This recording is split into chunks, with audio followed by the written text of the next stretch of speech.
Well, breaking overnight closing time at a Harris County sports bar ended with 2 people shot after the sheriff says a security guard opened fire. Anieli Ruiz is live at Ojos Locos Cantina on the North Freeway. Anieli, what can you tell us?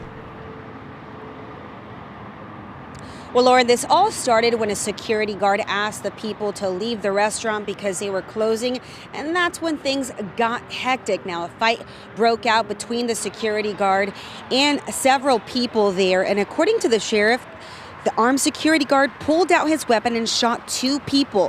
One died on the scene. The other was transported to the hospital with non-life-threatening injuries.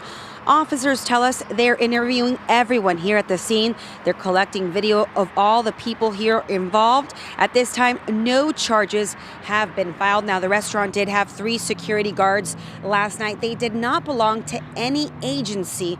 Now, as you can see here, it's still a very active scene. A lot of people are still coming out of the restaurant as they're being interviewed, and family members have also showed up here. They've asked us not to show their faces for respect of their family member. Of course, we'll continue to follow this and bring you any new developments. Lauren, back to you. Understandable. Anieli Ruiz, thank you so much.